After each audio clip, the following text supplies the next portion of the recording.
Hello guys, welcome to study and news hub channel. तो आज की इस वीडियो में हम CCSU and EP 2020 BSc fifth sem December 2023 mathematics से जो हमारा क्वेश्चन पेपर चल रहा था number theory and game theory book का उसकी सॉल्यूशन सीरीज कंटिन्यू करेंगे। तो इसमें हमारा सेक्शन है शॉर्ट आंसर टाइप में क्वेश्चन नंबर 1 और क्वेश्चन नंबर 2 हो चुका था। आज क्वेश्चन नंबर 3 करेंगे जो कि है is the system of linear congruences is solvable और not. x congruent to 5 mod 8, x congruent to 9 mod 12, x congruent to 3 mod 18। क्या रेखिक सर्वांग समता प्रणाली हल करने योग्य है या नहीं। x congruent to 5 mod 8, x congruent to 9 mod 18, x congruent to 3 mod 18। अब हमें ये कोई भी सिस्टम ऑफ लीनियर कॉन्ग्रुएंसेस गिवन है, यानी 3 कॉन्ग्रुएंस है तो एक तरह से ये तीनों लीनियर कॉन्ग्रुएंस है तो इनका सिस्टम हो गया। तो हमें बताना है ये सॉल्वेबल है या नहीं, यानी x की वैल्यू हम निकाल सकते हैं या नहीं। तो उसके लिए सबसे पहले हम लिखेंगे गिवन सिस्टम ऑफ लीनियर कॉन्ग्रुएंसेस क्या क्या है। x कॉन्ग्रुएंट टू 5 mod 8 यानी x congruent to a1 mod m1। a1 हो गया हमारा 5 और m1 हो गया 8। ऐसे ही दूसरा है x कॉन्ग्रुएंट टू 9 mod 12 तो x कॉन्ग्रुएंट हो गया a2 mod m2। थर्ड है x कॉन्ग्रुएंट टू 3 mod 18 तो x कॉन्ग्रुएंट हो गया a3 mod m3। तो a3 की वैल्यू 3 और m3 की वैल्यू 18। तो अगर हमें बताना हो कि हमें सारे तीनों केस चेक करने पड़ेंगे, यानी हमें ये देखना है कि ये कॉन्ग्रुएंस सॉल्वेबल है या नहीं। तो जो हम कोई से दो का, जैसे पहले फर्स्ट और सेकंड का जो ये m1 m2 है इनका GCD लेंगे और a2 माइनस a1 करेंगे या a1 माइनस a2 करेंगे। अगर वो डिवाइडेड है इससे, जो इसका GCD है उससे डिवाइड हो जाता है। ऐसे अगर तीनों केस सेटिस्फाई हो गए, इसमें 3 केस बनेंगे ना, एक 1 2 का, एक 2 3 का और एक 1 3 का।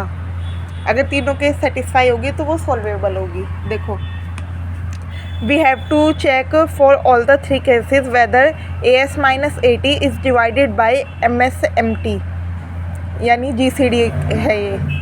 GCD को कैसे रिप्रेजेंट करते हैं, ओपन ब्रैकेट में for s is equals to 1 2 3 और s not equal to t, यानी एस टी की वैल्यू यहाँ s और t की जगह 1 2 3 लिखेंगे और s और t दोनों सेम नहीं लिखेंगे, यानी a1 माइनस a1 नहीं करेंगे।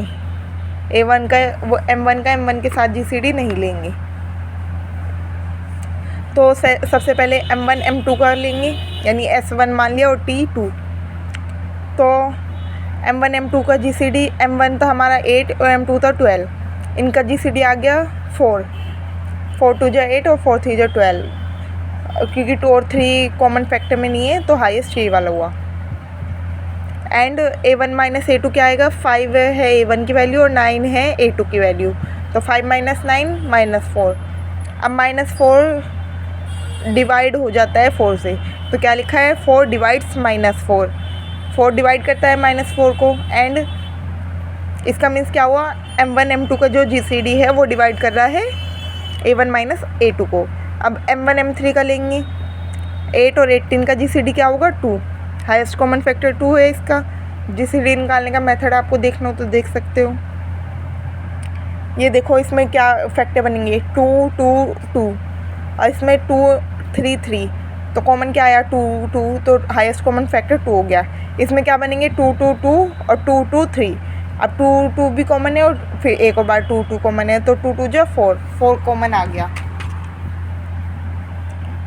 और अब a1 माइनस a3 क्या होगा, a1 की वैल्यू थी 5 और a3 की थी 3, तो ये 5 माइनस 3 आ गया 2, ये भी 2 ये भी 2, तो 2 2 को डिवाइड करता है, this implies 2 divides 2 and m1 m3 का GCD divides a1 minus a3।